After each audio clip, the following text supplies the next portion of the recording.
일터 그리스도인은 세상 사람이 바라는 일터 그리스도인이 되는 것이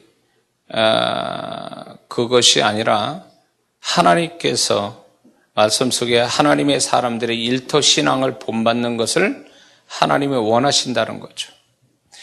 오늘날 일터 그리스도인들이 왜 세상에서 영향력 있는 그리스도인이 되지 못하는가는 세상 사람들의 입맛에 맞는 그리스도인이 되어가기 때문에 그렇습니다.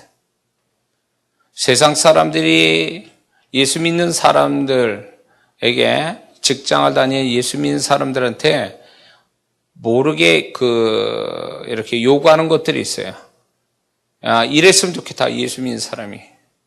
그러면서 거기에 우리 예수 믿는 사람들을 거기다 맞추려고 그래, 틀에다가.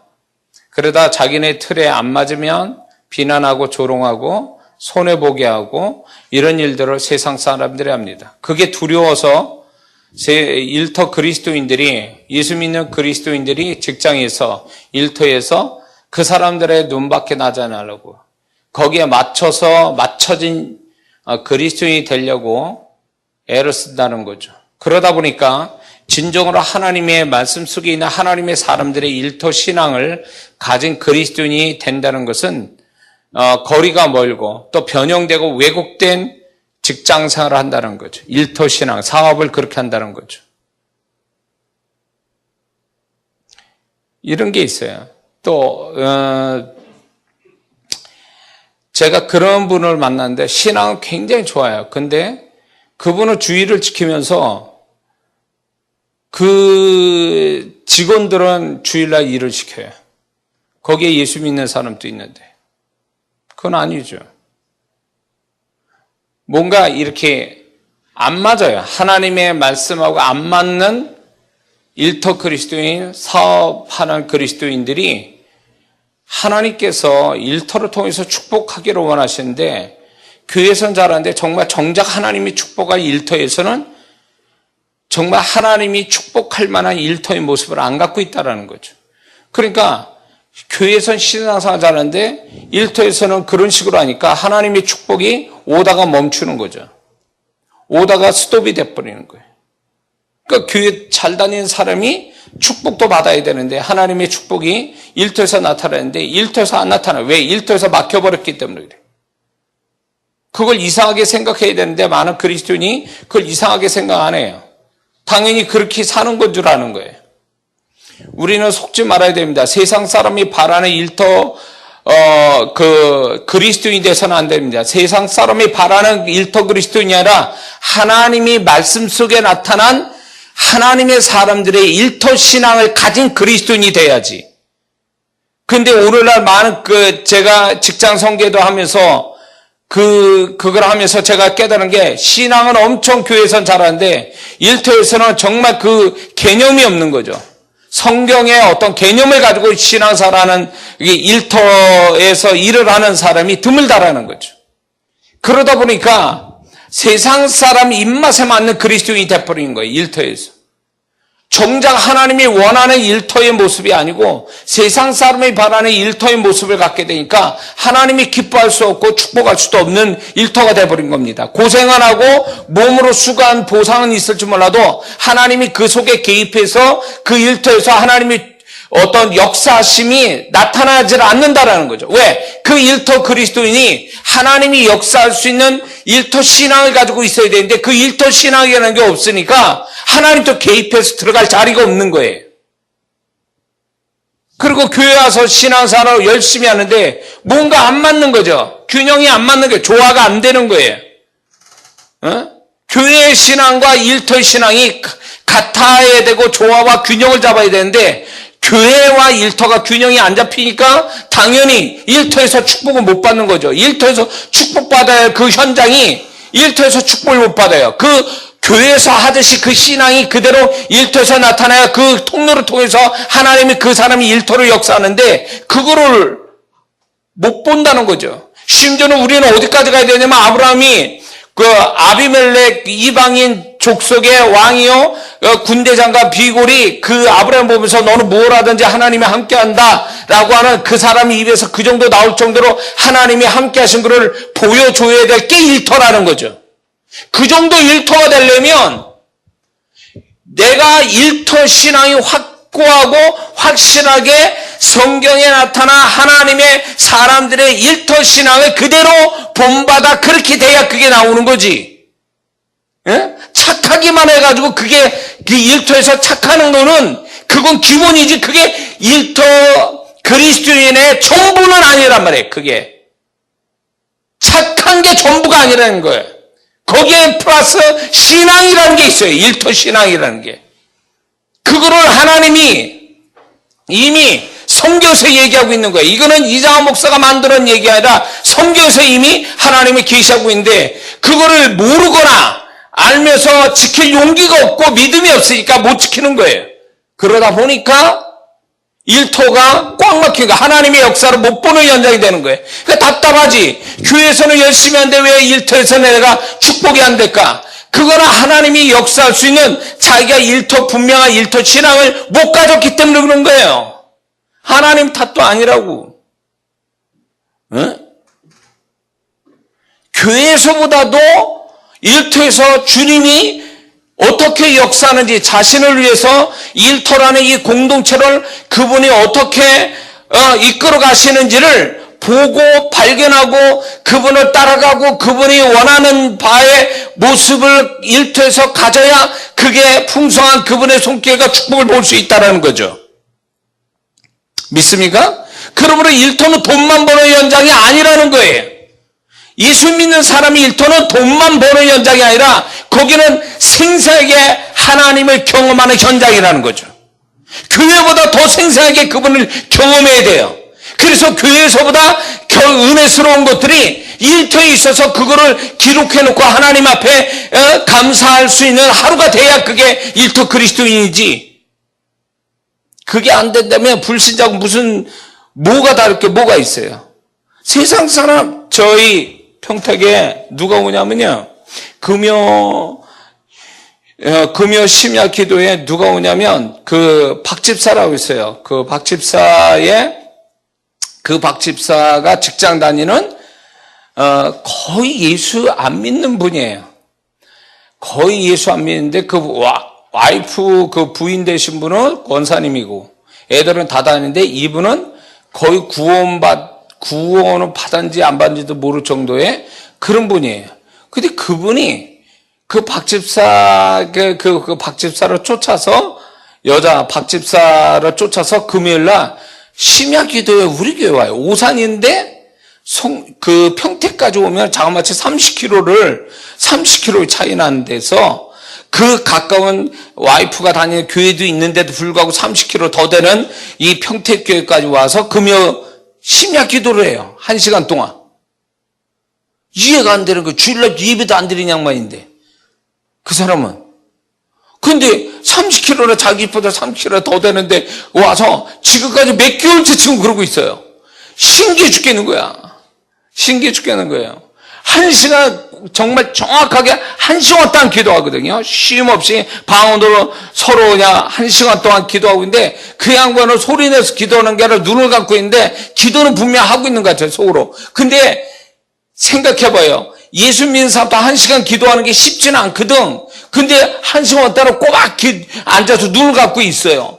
그리고 내가 마지막에 이제 기도를 이렇게 해주거든요. 기도해줘. 근데 그 기도 같아요. 하나님이 기도의 역사하신 것 같아요. 그 가끔가다 그 토요일 날 아이들 평택 아이들 그 주님 찾기 한다니까 거기에 뭔가 음식을 장모님이 저 순댓국집 한다고 그래서 그거를 잔뜩 가지고 왔더라고요. 애들 먹이라고. 그게 희한하더라고. 그분이 은혜로 받아서 변화가 왔는지 하여튼 그래요. 근데 뭘 얘기하고 싶은 거냐면 그분이 거의 불신자인데 굉장히 착한 사람이에요. 딱 얼굴 봐도 아우 착한 사람 이게 써 있어. 정말 그 박집사라는 그 집사가 40대 초반에 그 집사가 이 참석하는 그 기도에 참석하는 그분을 얼마나 칭찬하는지 몰라요. 직장에서 얼마나 착하게 일을 잘하고 얼마나 잘하는지 그거를 나한테 얘기해 주더라고요. 그래요. 세상에 가보면요, 세상 사람, 우리보다 더 착하게 일 잘하는 그 직장인들 많다고, 사업하는 사람 많아요. 그럼 예수 믿는 사람이 일터 그리스도인이 목표가 착한 사람이냐고. 단지 일 잘하는 사람이겠냐고. 스킬이 있는 기술자가 되는 게 그게 일터 그리스도인의 참 모습이냐고. 그리고 돈만 버는 현장이 일터겠냐 그 얘기예요. 그게 아니에요. 그 이상의 의미가 있어요. 예수 믿는 사람은 어디를 가나 그게 다 영적인 거예요. 육적인 것 같아도 영적. 왜? 우리가 하나님과 함께하는 사람이기 때문에 내가 어디 있든 그분은 거기에 계시거든요. 그러면 그 현장이 영적일 수밖에 없어요. 그분이 계시기 때문에. 그러므로 우리는 일터가 치열하게 돈을 벌고 일을 해야 되는 현장이지만 동시에 지극히 영적인 거예요. 하나님이 거기 계시고 그분의 음성이 있고 그분의 인도하심이 그 일터에도 있으니까 지극히 또 영적이에요. 지극히 육적이면서 지극히 치열한 현실적이면서도 지극히 영적이다는 거죠. 우리는 이 두 가지가 균형을 잡힌 일터 그리스도인이 되어야 되는데 한쪽으로 쏠려가지고 균형 잡지 못하는 일터 그리스도인이 너무 많다는 거예요. 너무 세상 쪽으로 가든가 아니면 너무 영적으로만 그렇게 해가지고 직장생활 제대로 일도 제대로 못하면서 교회 가야 된다고 뭐 한다고 그러면서 또 약사 그러니까 손해 안 보려고 하고 예배 빠지고 뭐 어쩌고 그래서 일도 못하고 그래가지고 나중에 교회 직장에서 쫓겨나가는 이런 그리스도인들도 있다는 거죠. 이거는 악해서의 문제가 아니라 일터에 그리 찬다운 일터 개념이 안 잡힌 거예요. 일터 신앙이라는 게 아직 안 돼 있는 거죠.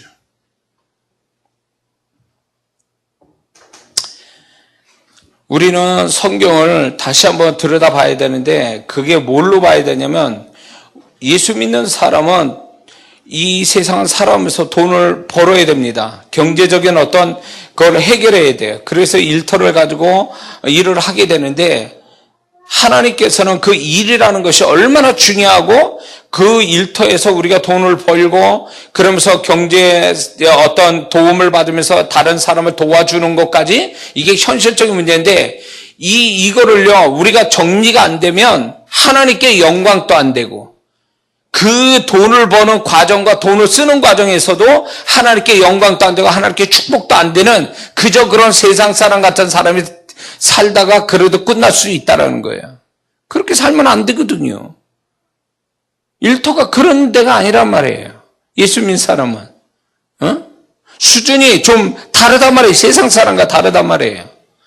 기술적인 부분만 아니라 우리는 영적인까지 포함되어 있다고. 하나님이 또 거기에 개입되어 있기 때문에 우리는 다 그걸 생각할 수밖에 없어요. 그래서 예수 믿는 사람이 이런 게 있어요. 일터에서 하나님까지 생각을 하니까 머리가 골치가 아픈 거야.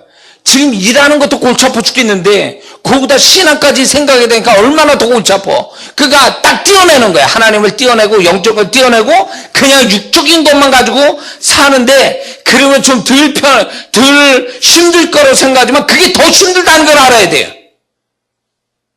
일터에서 하나님을 생각하고 하나님을 찾고 하나님께 기도하고 이것이 하나님이 인도하심 받고 이게 귀찮은 거나 이게 불편하거나 이게 더 골치 아픈 게 아니라 이것이 내가 일터에서 벌어지는 것들을 간결하게 하나님이 정리시키고 그 속에서 하나님의 축복을 내가 수고하지 않는 축복을 만날 수 있는 그런 거를 주시는 건데 생각이 잘못되어 있다는 거야. 하나님을 생각하기에 너무 골치 아프고 하나님까지 개입하고 하나님까지 생각하니까 일터가 엉망진창 될 것 같고 힘들고 그러니까 아예 그거 띄워버리는 거죠. 잘못 생각하는 거예요. 그러니까 일이 더 힘든 거야. 직장이. 일터가 사업터가 힘든 거야. 하나님을 배제하고 생각하니까. 배제하고 하니까. 에? 하나님이 개입해서 모든 걸 정리시키고 그리고 우리를 위하여 또 내가 머무는 곳에 내가 주인공이 되도록 날 도우시는 그 하나님 때문에 내가 덜 힘들고 덜 수고하고 덜 복잡하고 그렇게 살도록 하나님이 만들어 주시는 건데 그 하나님을 빼버리니까 더 힘든 거지. 자기가 해야 될 게 더 많아지고 자기 스스로 해결할 게 많고 고민할 게 많고 힘든 게 너무 많은 거야. 예? 근데 착각하는 거죠. 하나님까지 생각하려니까 복잡하다는 거는 잘못된 생각이라는 거죠. 그게 얼마나 하나님을 슬프게 하고 하나님을 기분 나쁘게 하는 건 줄 알아야 돼요. 예수 믿는 사람이 교회만 오면 영적이고 일터에 가면 육적으로 돌아가야 그게 정상이냐고. 교회에서 영적이면 교회 일터에서도 영적이어야지. 영적인 일 한다고 영적인 사람 되고 육적인 일 한다고 육적인 사람이 돼버리면 그게 무슨 그리스도인이냐 말이에요. 그리스도인은 여기 가도 저기 가도 다 영적일 수밖에 없는 거예요. 믿습니까? 그게 다 영적으로 들어가 있다면 하나님의 인도하심이 있고 하나님의 메시지가 있고 그게 영적인 뜻이 다 포함되어 있기 때문에 우리는 육적으로 해석해서는 답이 안 나오게 돼 있고 잘못 해석할 수가 있거든요. 응?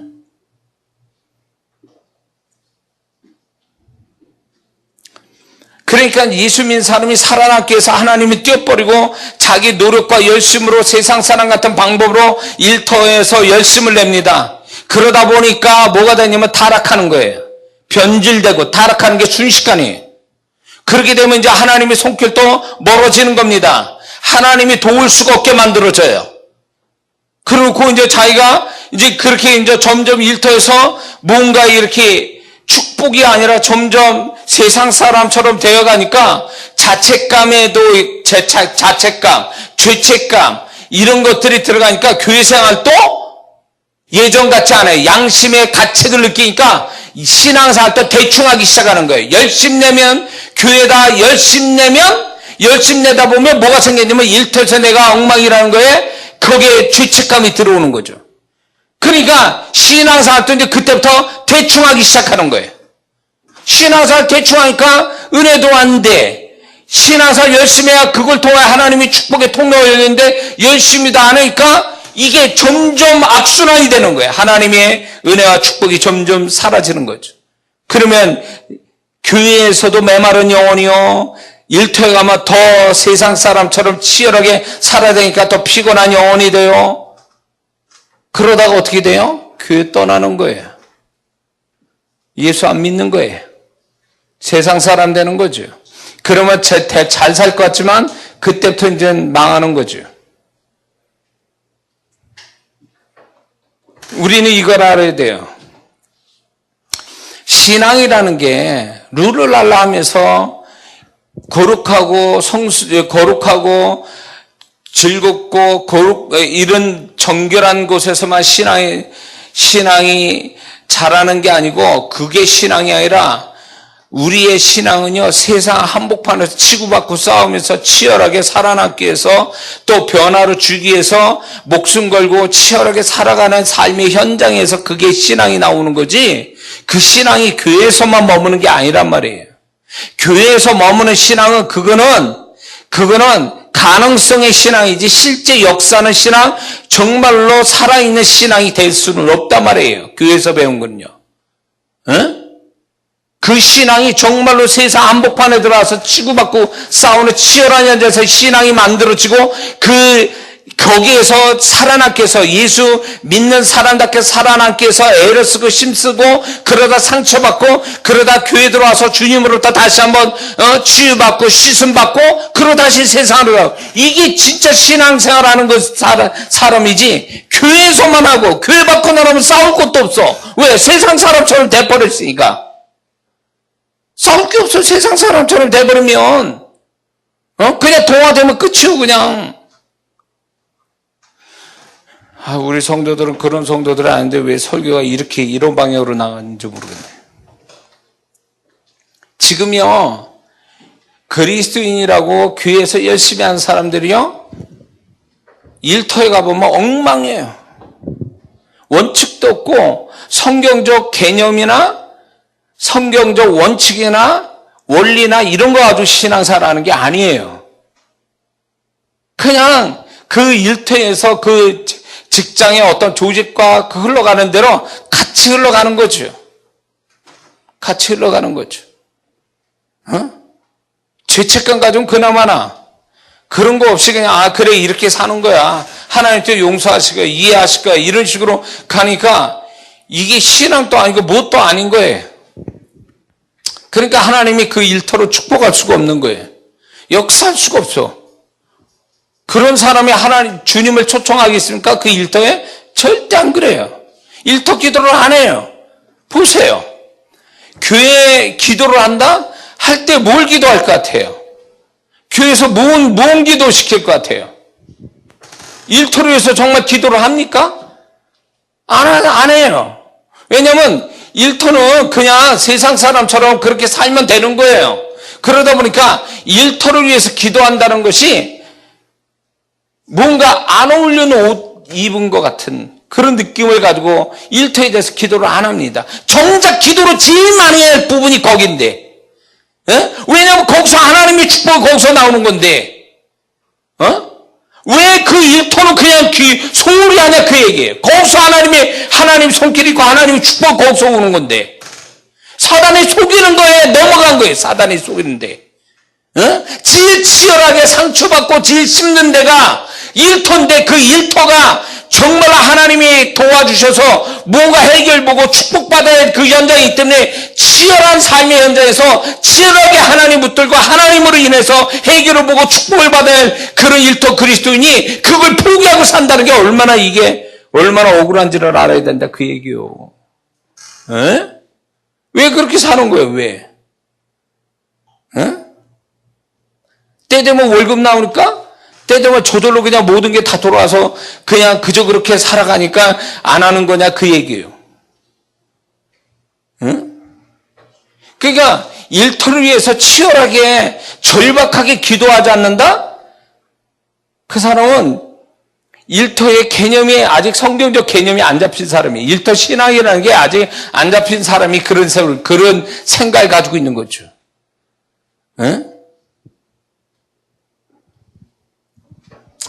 일터가 하나님이 영광 받으실, 교회에서만 아니라 일터에서 하나님이 영광 받으실 현장인데 불구하고 우리의 삶은 세 가지에서 크게 생각하면 세 가지 현장에서 하나님이 영광 받으셔야 되는데 교회와 가정과 일터 이 세 가지에서 하나님이 영광을 받으셔야 돼요. 어느 한쪽에서만 영광 받으신 게 아니라 이 세 군데서 하나님이 영광 받으셔야 된다고.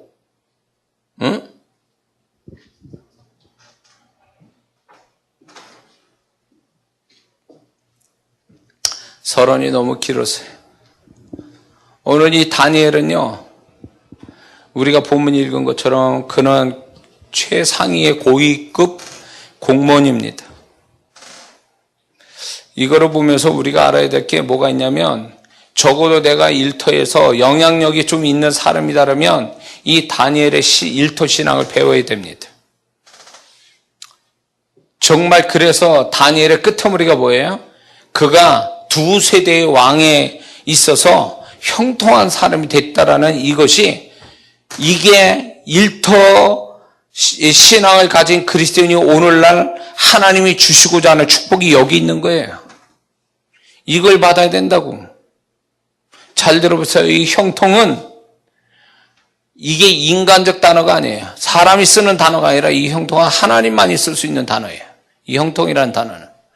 근데 이 형통이라는 단어는 하나님만이 쓸 수 있고 하나님이 신뢰하는 자에게만 주시는 단어예요. 그래서 이 형통이 어떻게 왔는지 마지막에 제가 얘기를 하겠습니다. 자, 다니엘은 이 고위직에 있으면서 자기가 영향력 있는 자리에 있으면서 거기서 일터 신앙을 가진 사람으로서 산다는 게 얼마나 더 힘들겠는가를 생각해 보면 이 사람의 신앙이 엄청나다는 걸 알 수가 있어요. 말단지기면 그래도 신앙생활 마음대로 좀 어느 정도 되겠지만 적어도 어떤 영향력을 크게 미치는 자리에서 그것도 참 어려운 환경 속에서 신앙을 드러낸다? 이건 보통 어려운 얘기예요. 보통 어려워요. 지금 대통령이라도 옛날 대통령이 다 장로고 어쩌고 그래도 절간에 가면 다 합장하고 다 해요. 표를 얻어야 되니까. 그게 오늘 현실이에요. 그때 알아봤어야 되는 거예요. 그렇게 하니까 나라가 엉망이 된 거예요. 그런 식으로,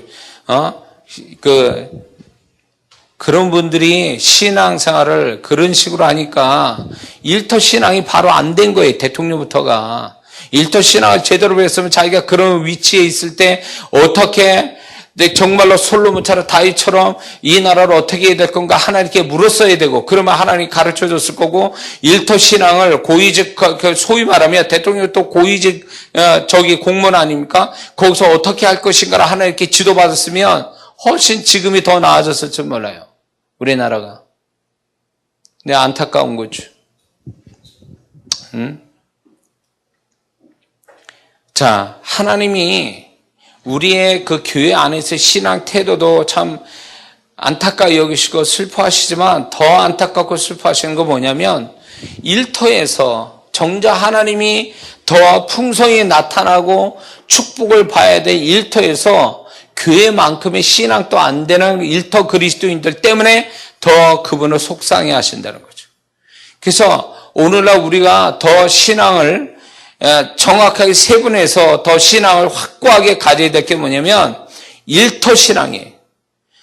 내가 일터에서 하나님이 바라시는 신앙, 일터에서 하나님을 경험하는 신앙, 일터에서 하나님의 손길을 경험하는 신앙이 반드시 있어야 그게 영적인 그리스도인이지, 그게 없다면 뭔가 신앙이 잘못됐다는 거죠. 균형을 이루어야죠. 신앙이 교회와 가정과 일터 이 세 가지가 균형을 잡혀야지, 어느 한쪽으로 쏠리거나 어느 한쪽에 신앙이 없으면 이건 무너지고 이건 잘못됐다는 거죠. 이단들이 뭘 얘기하는 거예요? 가정 버리라 이런 얘기하잖아요. 직장 버리고 지네들만 섬기라는 거죠. 그래서 재산 바치고, 그래가지고 이단들이 지금 엄청난 재산을 가지고 지금 확장해 나가잖아요. 그 돈이 다 어디에서 나왔겠어요? 가정 버리고 직장 버린 자들에게서 나오는 거 아니냐 말이에요. 근데 하나님은 그런 분이 아니라는 거죠. 교회와 가정과 일터가 균형 잡혀서 세 군데에서, 세 현장에서 하나님이 영광을 받으시고 하나님이 넉넉하게 축복할 수 있는 그런 신앙을 우리에게 요구하고 계시는데, 우리는 그걸 균형 있게 가질 필요가 있는데, 그거를 말씀을 통해서 우리가 배워야 되는데 배우질 않는다는 거죠. 그게 문제인 거예요. 악해서가 문제가 아니에요. 무지한 거, 무지한 거. 너희들이 나를 알지 못함으로 망하는도다. 그러므로 자, 다니엘이 어떻게 일터 신앙을 어떻게 하는 거예요? 일터에 대해서, 일터 신앙 말고 일터에서 어떻게 그가 일을 했는가를 좀 살펴볼 필요가 있습니다. 이게 우선이 돼야 되겠죠. 신앙보다도 일을 어떻게 하느냐가 중요한 건데, 다니엘은 이렇게 일을 했어요. 보면은 이렇게 얘기해요. 첫째, 마음이 민첩하여. 마음이 민첩하다는 얘기는 이 얘기예요. 상황 판단을 누구보다 빨리 하고 세밀하게 살펴본다라는 뜻이에요, 이게. 이 다니엘은요, 마음이, 이 사람은 민첩하다는 건 상황 판단을 정확하게 분별하고 세밀하게 판단을 잘하고 있었다는 뜻이에요. 그러면 예수 믿는 사람이 이게 어디서 왔을까? 이런 마음이 민첩한 마음은 어디였을까? 지혜의 근본이신 하나님으로부터 온 거예요. 이 다니엘이 여호와를 경외한 자이기 때문에 경외한 자에게 뭐 주시면 지혜를 주신다고 그랬거든요. 그러므로 이 다니엘이 하나님으로부터 사람 지혜를 뛰어넘는 하나님의 지혜가 오므로 인해서 마음이 민첩해진 거예요. 분별력이 뛰어난 사람이 된 거예요. 예? 예수 믿는 사람이 주책바가지, 어디 가나 아우 저거 상황 파악도 못하네 이런 소리 듣는 이유가 뭔지 아세요? 이게 분위기 파악을 못하는 좀 뭔가 맹한 데가 있는 게 예수 믿는 사람이겠지. 보면은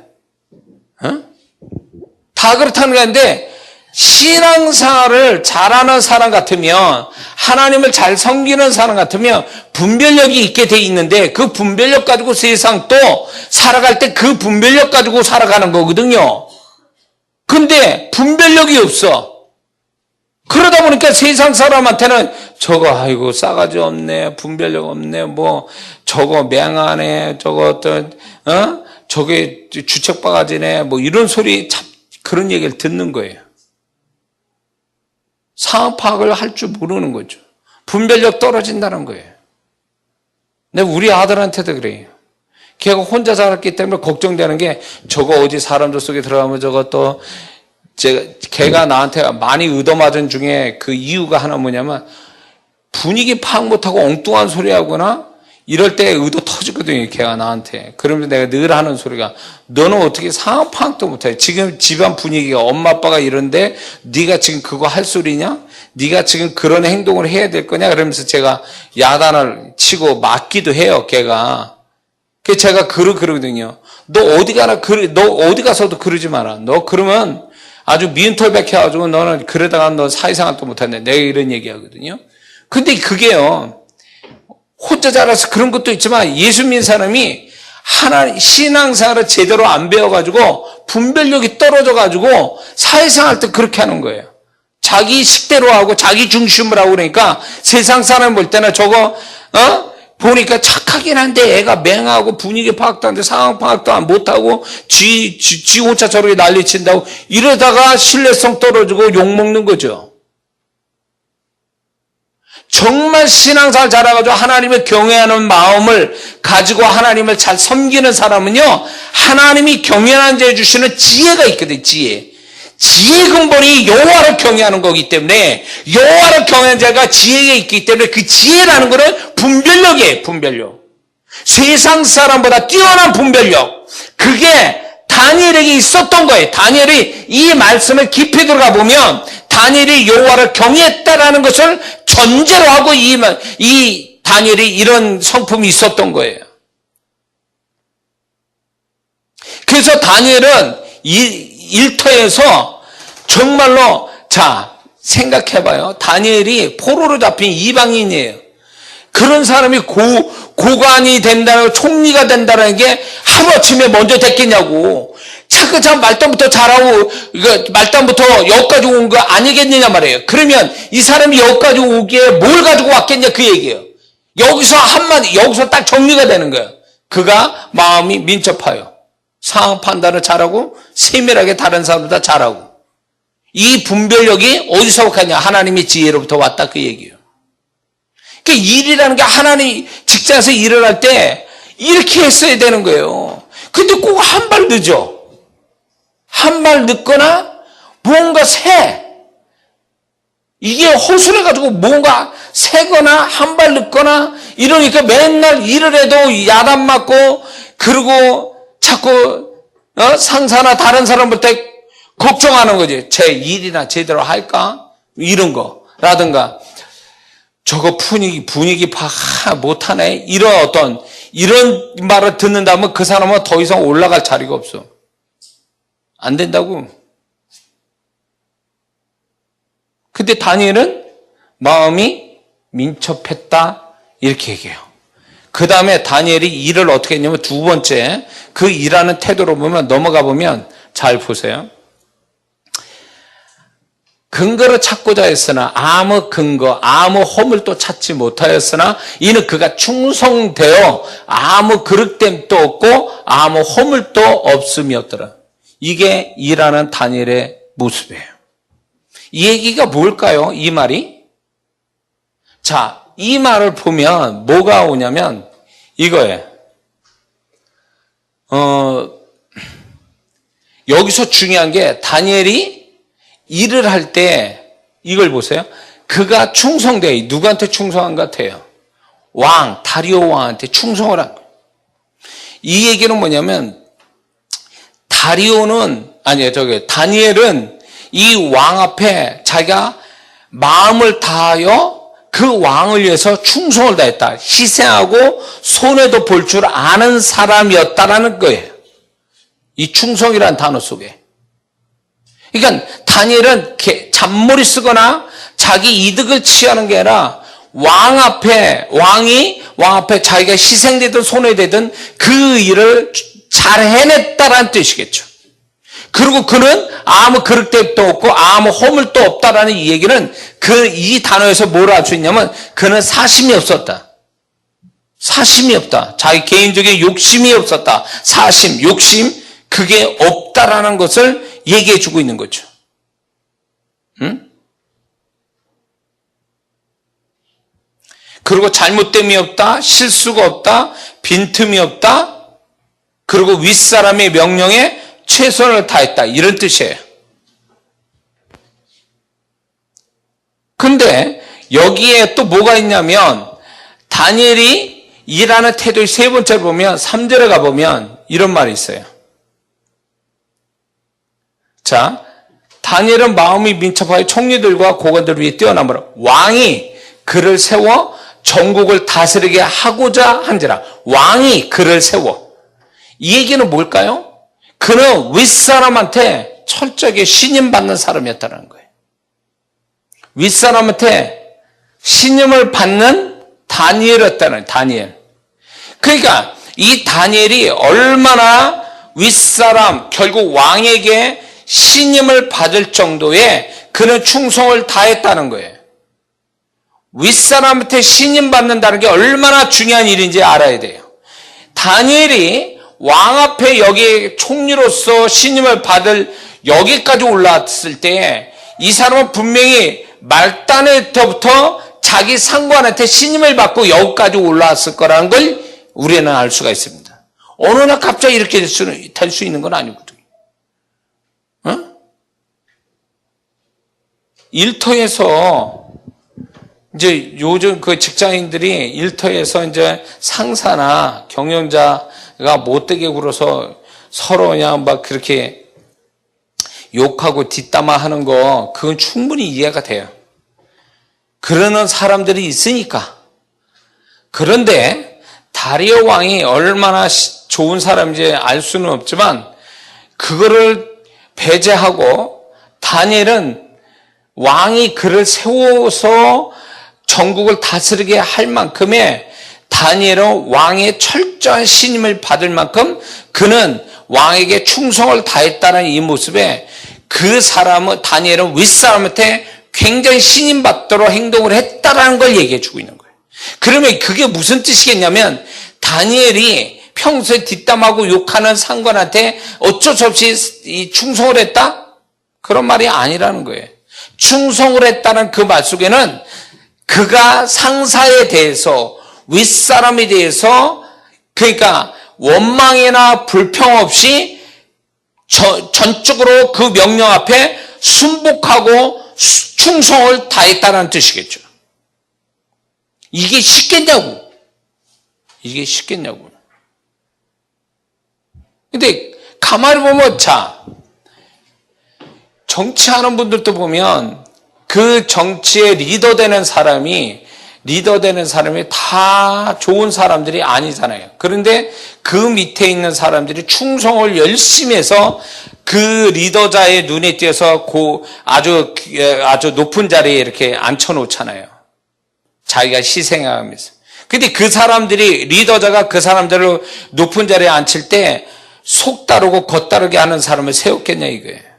전심을 다해서 하는 사람, 자기를 전적으로 믿고 따라주고 자기가 잘못했어도 거기에 순복하고 그냥 그 명령 앞에 충성을 다하는 그런 자세로 있을 때 신임을 하는 거고, 그가 그 리더자가 그 사람을 가장 높은 자리에 세우는 거 아니냐 말이에요.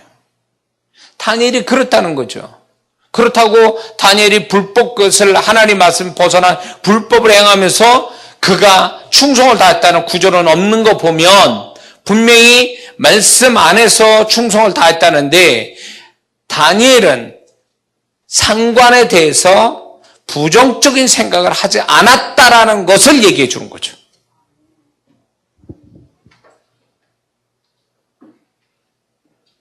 사람은 느낌의 존재라 이 느낌이라는 게 있어요. 겉으로는 웃는데 뒤에 가서는 나 욕하고 있는 사람이, 눈치 빠른 사람을 딱 보면, 눈빛 보면 알고 있고, 그 사람 말투를 들어보면, 행동을 딱 보면 알 수가 있어요. 예민한 사람은 다 캐치해내거든요. 그러면 뭐를 하냐면, 쟤 믿을 수 없다 저거. 뒤에 가서 헛소리 하는 것 같고 나 욕하는 것 같다. 정말 눈치 빠르고 예민한 사람은 다 알거든요. 그가 아무리 충성되어도 그 사람 안 믿습니다. 나중에 잘라버려요. 응?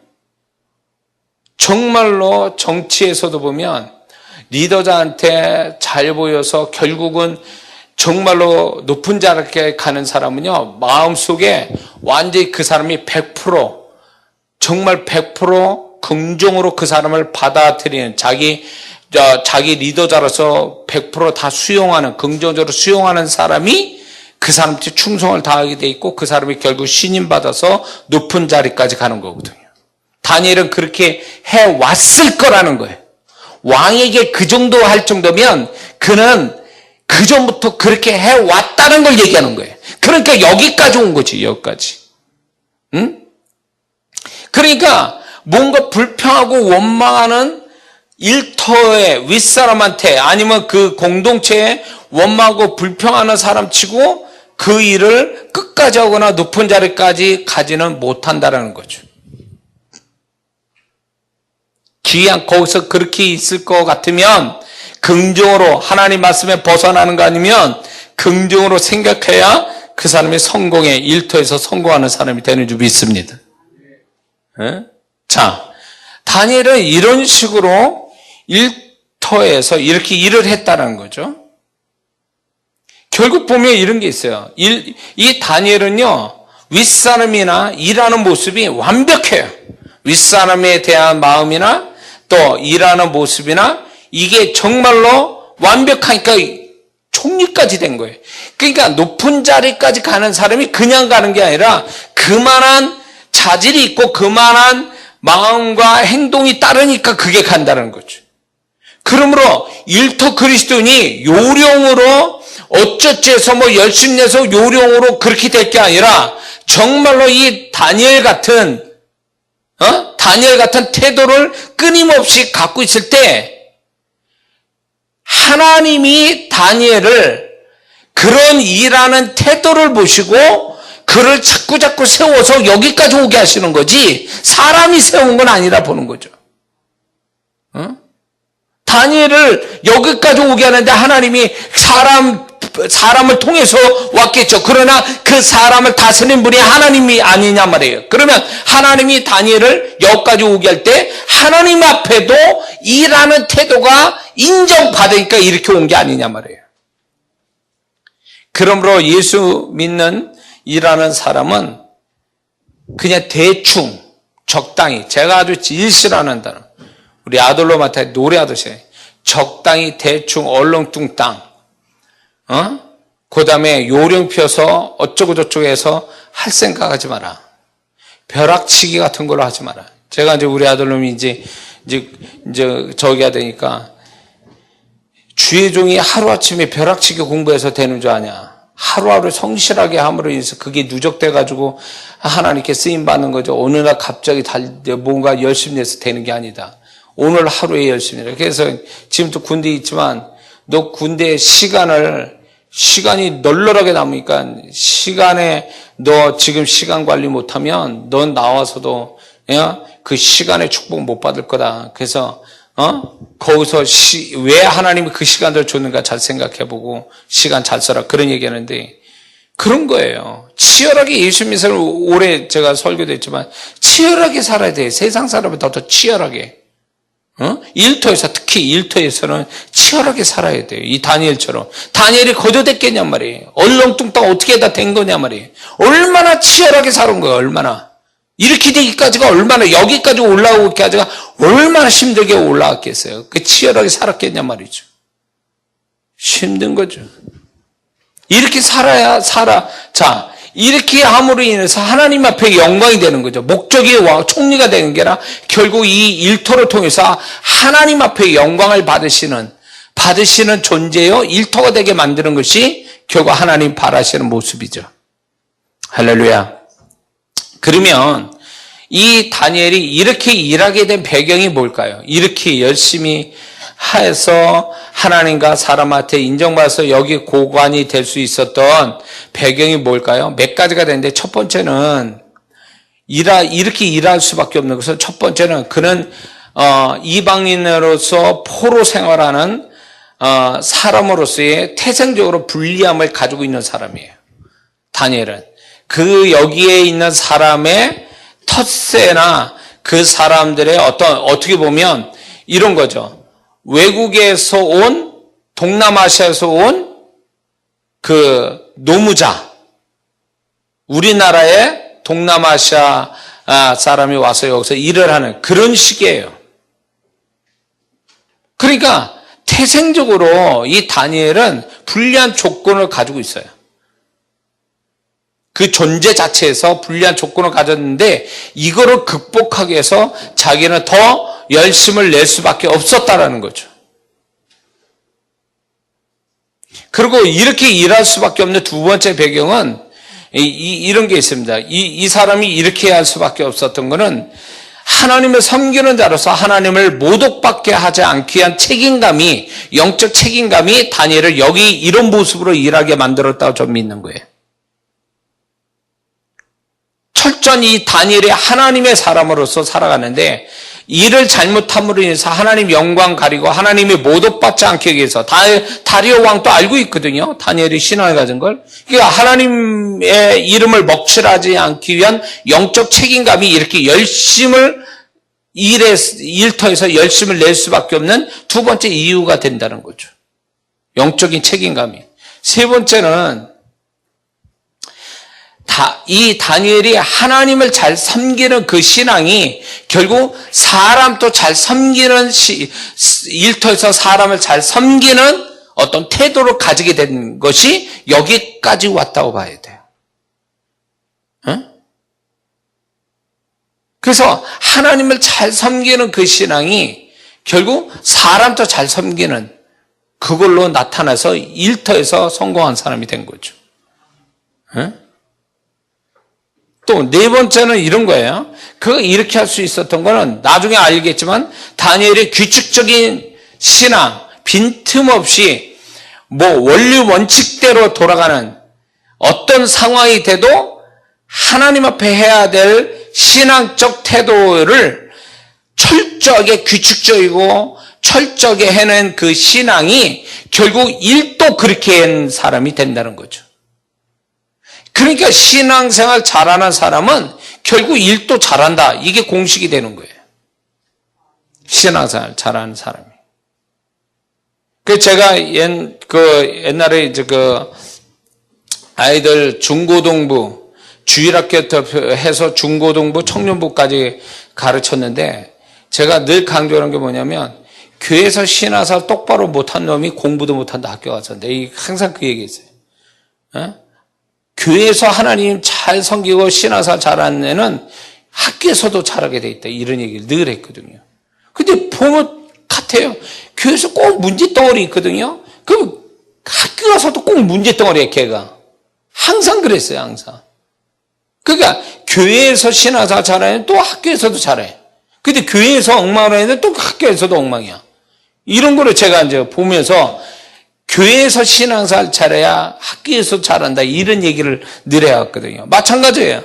다니엘이 이렇게 일터에서 사람을 잘 섬길 수 있었던 것은 하나님과 자기가 규칙적이고 아주 원리 원칙대로 성실하게 했던 그 신앙이 결국 일터에서도 나타나는 거예요.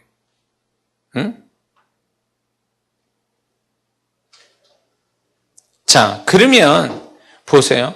다니엘의 일터 신앙이 어떠했는가를 보면 10절을 보면 이런 말씀이 있어요. 10절에 다니엘이 조서의 왕이 도장에 찍힌 줄 알고도 자기 집에 돌아가서는 윗방에 올라가 예루살렘으로 향한 창문을 열고 전에 하던 대로니까 이게 무슨 얘기냐면 매일 했던 대로예요. 매일 했던 대로 하루 3번씩 무릎 꿇고 기도했다라는 거예요. 자, 여기에서 가만히 생각해 보니까 제가 이걸 조사를 해보니까 유대인들은 이스라엘 사람들은 하루에 3번씩 기도하게 돼 있어요. 그게 구약의 제사하고 관계가 돼 있는데 아침 6시쯤에 일찍이 기도하는 게 있고 오후 3시에 기도하는 게 있어요. 그리고 해 지려고 하는 그때에 기도하는 거예요. 그러니까 오후 6시쯤 이 3번의 3차례를 기도한다 그 얘기예요. 그러면 잘 들어보세요. 다니엘은 이런 겁니다. 그는 오후 3시 이전에 퇴근을 하든가 하루 3번씩 무릎 꿇어 기도한다니까. 자, 일과 시작하기 전 집에서 기도 한번 하고, 오후 3시 전에 퇴근을 했으면 돌아와서 오후 3시쯤에 한번 또 기도하고, 해 떨어지기 전에 또 기도하고, 그래서 3번을 기도했다는 거예요. 그게 이 다니엘의 일터 신앙이에요. 그거는 뭘 얘기하냐? 일과 시작하기 전에 기도했다라는 걸 무슨 기도를 했겠어요? 하루 일하는 거에 대한 기도를 하지 않았겠냐 말이죠. 그러니까 일터 신앙이라는 게 다니엘은 일을 시작하기 전부터 기도하고 있었던 거죠. 집에서부터 그 일터를 위해서. 그리고 돌아와서 여기서 중요한 건 돌아와서 집에 와서도 그는 기도를 2번 했다라는 걸 보면 그는 가정에 돌아와서도 기도하는 일, 하나님을 섬기는 일도 가정에서 계속해 왔다라는 걸 얘기하는 거예요. 그러니까 그는 교회에는 없었지만, 회당은 없었지만 집과 일터를 위한 기도는 항상 하고 있었다라는 거죠.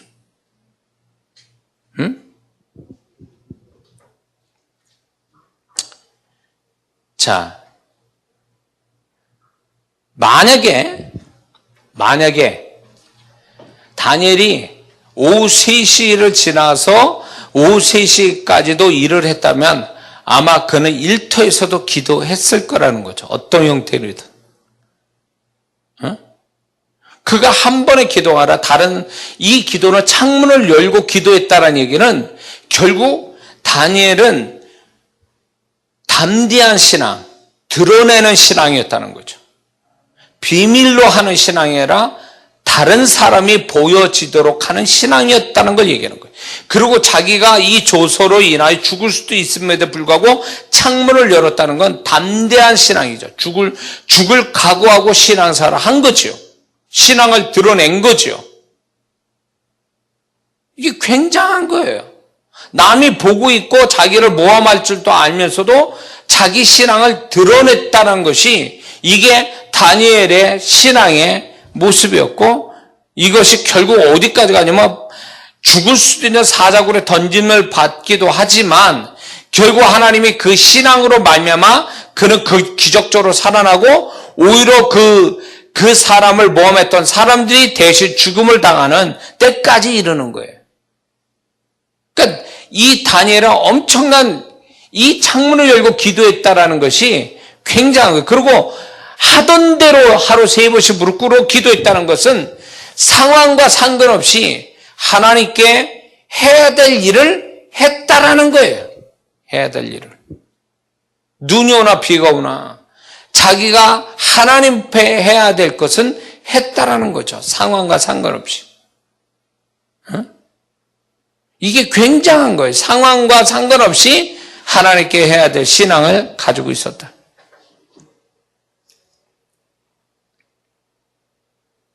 불리한 조건 속에서도 신앙을 지켰다. 그런 거죠. 그러면 그가 이런 신앙을 가질 수 있었던 비결은 뭐냐라고 할 때 여기에 안 나와 있고요. 24절을 보니까 다윗이 하나님 이렇게 얘기합니다. 이는 자기 하나님을 믿었더라 이렇게 얘기했어요. 자기 하나님을 믿었더라. 24절을 보니까 이게 23절을 보니까 왕이 심히 기뻐서 명하여 다니엘을 굴에서 올리라 하매 그들이 다니엘을 굴에서 올린즉 그의 몸이 조금 더 상하지 아니했으니 이는 그가 자기의 하나님을 믿음이었더라 그랬어요. 자기 하나님 믿었다. 이 단어가 중요해요. 자기 하나님. 그러면 다니엘의 입장 보면 나의 하나님이라는 거죠. 그러면 왜 하나님이 이 단어를 썼을까? 근데 이게 유사한 단어가 어디 있냐면 시편에도 나와요. 다니엘이 나의 하나님이라는 말을 쓰거든요. 제3대로 볼 땐 다윗이 자기 하나님을 찾더라 이런 말하고 같은 거죠. 그러니까 다윗이나 다니엘이 자기 하나님, 나의 하나님이라고 말한다는 건 결국 무엇을 얘기하냐면 다니엘은 자기가 삶 속에서 경험된 하나님을 가지고 있었던 거예요. 자기 하나님을 자기 삶에서 경험된 나의 하나님을 경험하니까 그는 이런 신앙도 거침없이 가질 수 있었던 거예요. 그래서 다니엘은 여기서 중요한 게 이거예요. 자기 하나님을 어디서 경험했을까? 저는 일터에서 경험했다고 보는 거예요. 자기 하나님, 내 하나님이 어떻게 자기의 삶 속에 어떻게 살아 계시는지, 어떻게 도우시는지, 어떻게 인도하시는지를 그는 발견했다는 뜻이에요. 어디에서? 일터에서. 그러니까 이 신앙이 거침없이 나온 거예요.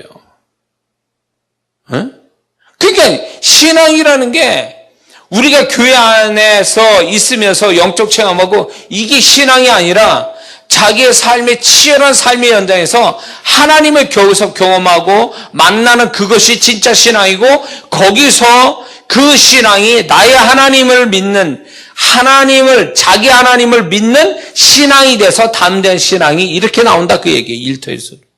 그게 일터에서 배워진 신앙, 일터에서 경험된 신앙이 결국 일터에서 담대하게 그 신앙을 드러내는 거죠. 할렐루야. 그래서 이제 다니엘이 일터 신앙을 가짐으로 인해서 이런 일터 신앙을 가져서 이제 승리하게 되죠. 결국 그 뭐야? 하나님께 영광이 되게 만듭니다. 그래서 다리오가 어떻게 해요? 다리오 왕이 하나님을 인정해요. 그 하나님을 높이죠. 그게 결국은 하나님께서 우리에게 바라시는 일터 신앙의 궁극적인 하나님 바라시는 모습이에요. 믿지 않는 자를 통해서 쟤한테는 하나님이 계시구나. 그 하나님이 대단한 분이야. 그 하나님은 정말 능력의 하나님이야. 축복의 하나님이야. 이런 믿지 않는 자들이 그렇게 말한다면 그 사람이 곧 다니엘이죠. 그렇게 그런 모습, 그런 말을 하게 만드는 사람이 곧 다니엘이라는 거예요. 우리는 그런 신앙을 가져야 된다는 거죠. 적어도 남이 알아주지 않더라도 내가 스스로 내 일터에서 하나님이 이렇게 역사하고 있다라는 걸 스스로 알 수만 있다면 이것만큼 훌륭한 신앙이 어디 있겠냔 말이에요.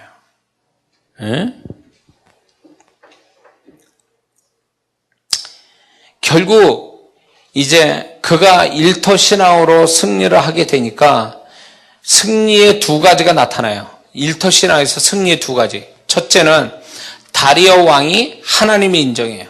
그리고 다리오 왕이 다니엘의 신앙을 인정합니다.